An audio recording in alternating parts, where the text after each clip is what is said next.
नमस्कार साथीहरू, ज्ञानडुङ्गा युट्युब च्यानलमा तपाईलाई स्वागत छ। कलङ्गा हाइड्रो पावर लिमिटेडले आज जेठ 8 गते शुक्रबारदेखि सर्वसाधारणका लागि प्राथमिक शेयर अर्थात् आइपिओ निष्कासन तथा बिक्री खुला गरेको छ।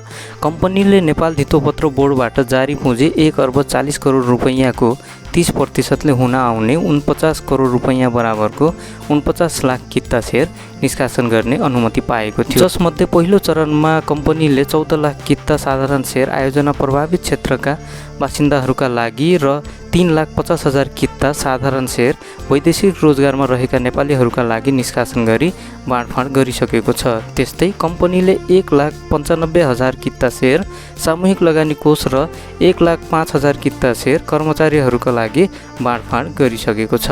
अब भने कम्पनीले दोस्रो चरणमा बाँकी रहेको 28 करोड 70 लाख रुपैयाँ बराबरको प्रति किता 100 रुपैयाँ अङ्कित मूल्यका 28,70,000 किता शेयर सर्वसाधारण लगानीकर्ताहरूका लागि निष्कासन गरेको हो। आइपिओमा कसरी आवेदन दिने? कम्पनीले जेठ 8 गतेदेखि आइपिओ निष्कासन गरेको हो। सो आइपिओमा जेठ 13 गतेसम्म आवेदन दिन सकिनेछ। सो अवधिसम्ममा माग अनुसार पर्याप्त आवेदन नपरे निष्कासन अवधि जेठ 22 गतेसम्म लम्बिनेछ।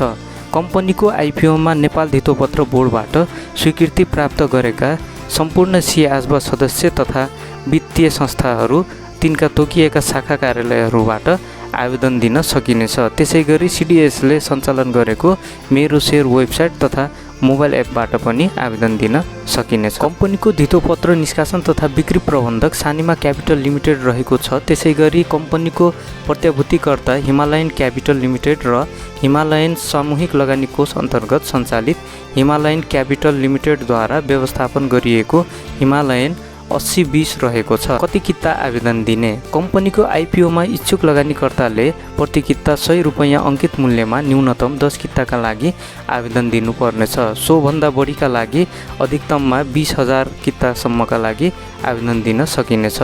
आइपिओको बाँडफाँड प्रचलित धितोपत्र निष्कासन तथा बाँडफाँड निर्देशिका 2074 सम्बन्धी व्यवस्था अनुसार गरिनेछ। मागभन्दा बढी आवेदन परेमा कम्पनीको शेयर बाँडफाँड गोलापर्ता प्रक्रिया मार्फत गरिनेछ। यस अनुसार 2,87,000 जना आवेदकले 10 किताका दरले कम्पनीको शेयर प्राप्त गर्न सक्नेछन्। यसरी बाँडफाँड गर्दा कुनै किता शेष नहुने भएकोले लगानीकर्ताले 10 किताका लागि आवेदन दिनु उपयुक्त हुनेछ। मध्यम जोखिम जनाउने रेटिङ। साधारण शेयर निष्कासनको लागि धितोपत्र दर्ता तथा निष्कासन नियमावली 2073 भएको व्यवस्था बमोजिम कम्पनीको इन्स्योर रेटिङ गराउनुपर्ने भएकोले क्रेडिट रेटिङ नियमावली 2068 को नियम 3 बमोजिम नेपाल धितोपत्र बोर्डबाट अनुमति प्राप्त क्रेडिट रेटिङ संस्था केयर रेटिङ नेपाल काठमाडौँबाट रेटिङ गराएको छ।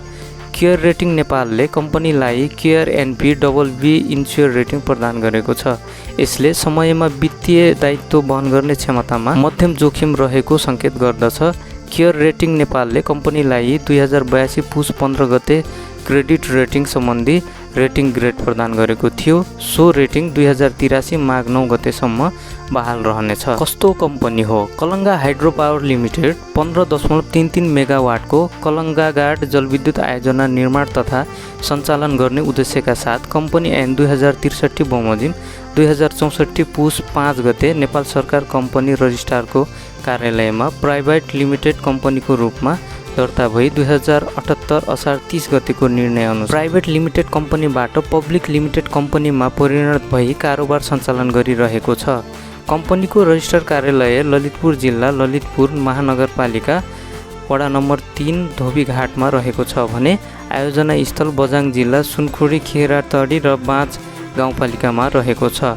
कम्पनीले आवश्यकता अनुसार सम्बन्धित कार्यालयको स्वीकृति लिई कम्पनीको रजिस्टर कार्यालय स्थानान्तरण गर्न र नेपालभित्र वा विदेशमा समेत शाखा कार्यालय खोल्न सकिनेछ। कम्पनीले बझाङ जिल्ला सुनखुरी खेरातरी र बाँच गाउँपालिका भई बग्ने कालाङ्गागाड खोलाको पानीको बहाव सदुपयोग हुने गरी 15.33 मेगावाट क्षमताको कलङ्गागाड जलविद्युत आयोजना निर्माण सम्पन्न गरी 2079 माघ 27 गतेदेखि विद्युत उत्पादन सुरु गरेको थियो। उत्पादित विद्युत बिटचेर गाउँपालिका वडा नम्बर 8 मा रहेको स्विच यार्डदेखि करिब 33.3 किलोमिटर डबल सर्किट र 29.5 किलोमिटर सिंगल सर्किट 132 केबी प्रसारण लाइन मार्फत दार्चुला जिल्ला शैलशिखर नगरपालिका वडा नम्बर 1 स्थित नेपाल विद्युत प्राधिकरणको चमेलिया जलविद्युत केन्द्रको बालत सब स्टेसन हुँदै केन्द्रीय प्रशासन प्रणालीमा समाहित गरिएको छ।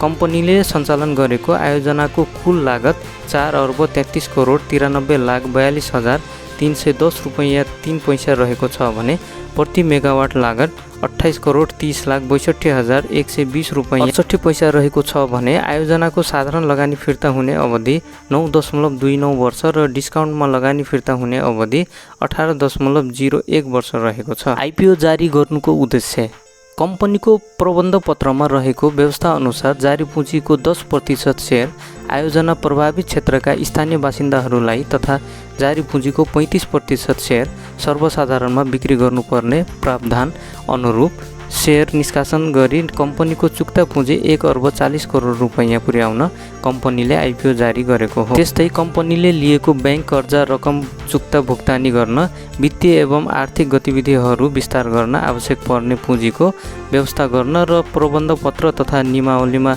उल्लेख गरिएका उद्देश्यहरू अनुरूप गर्नुपर्ने कार्यहरूका लागि आवश्यक पर्ने पुँजी सङ्कलन गर्न कम्पनीले आइपिओ निष्कासन गरेको हो। आइपिओबाट प्राप्त रकम कहाँ प्रयोग गरिन्छ? सर्वसाधारणमा सेयर निष्कासन तथा प्राप्त भएको रकमलाई कम्पनीको हाल सञ्चालनमा रहेको 15.33 मेगावाट जडित क्षमताको कलङ्गाघाट जलविद्युत आयोजनाको आवश्यक मर्मत सम्भार सुधार तथा सञ्चालन प्रयोजनका लागि लिएको ब्याङ्क कर्जा रकमको सानो रकम चुक्ता भुक्तानीमा खर्च गर्ने वित्तीय योजना तथा रणनीति रहेको छ। वित्तीय अवस्था चालु आर्थिक वर्षको पुष मसान्तसम्मको अपरिष्कृत वित्तीय विवरण अनुसार कम्पनीको प्रति सेयर नेटवर्थ 105 रुपैयाँ 9 पैसा रहेको छ भने प्रति सेयर आम्दानी 6 रुपैयाँ 53 पैसा रहेको छ। त्यस्तै सो अवधिसम्म कम्पनीको सञ्चित नाफा 4 करोड 62,79,000 रुपैयाँ रहेको छ भने गत आर्थिक वर्षको अन्त्यसम्ममा कम्पनीको वास्तविक सञ्चित नाफा 1 करोड 31,44,000 रुपैयाँ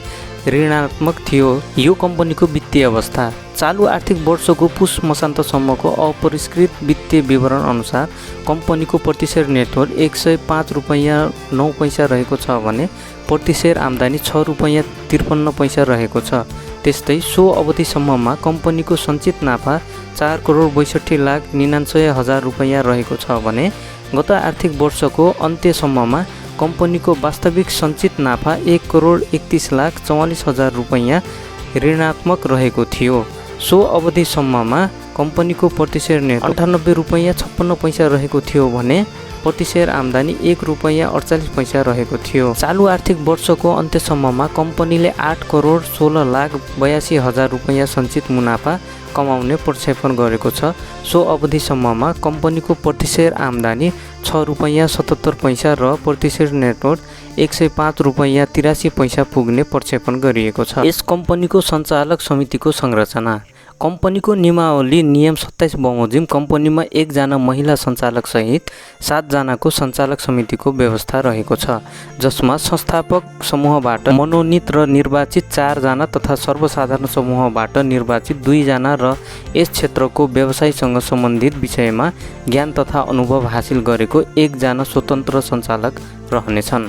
हाल कम्पनीमा 5 जना सञ्चालकहरू रहेका छन्। कम्पनीको सञ्चालक समितिको अध्यक्ष खगेश्वर बोहरा रहेका छन् भने त्यस्तै कम्पनीको अन्य सञ्चालकमा विद्या लिम्बू, तीर्थराज चटौट, सम्पूर्ण लिम्बू र सुगम घिमिरे रहेका छन्। यस कम्पनीको भावी योजना तथा रणनीति देशमा जलविद्युत शक्तिको विकास गर्न स्वदेशी वा विदेशी सङ्घ संस्था तथा निजी उद्यम एवं लगानीकर्ताहरूलाई एक आपसमा आबद्ध गरी विद्युत शक्ति उत्पादन, वितरण, सञ्चालन, मर्मत सम्भार आदि कार्य गर्ने कम्पनीको योजना रहेको छ। त्यस्तै नेपाल सरकारको सम्बन्धित निकायको स्वीकृति लिए नेपाल राज्यमा नदी नालाहरूबाट विभिन्न स्तरका जलविद्युत आयोजना निर्माण गरी सञ्चालन गर्ने रहेको छ। साथीहरू, आइपिओ सम्बन्धी जानकारी लिन यो च्यानललाई लाइक, सेयर र सब्स्क्राइब गर्न नभुल्नुहोला। हवस् त, धन्यवाद।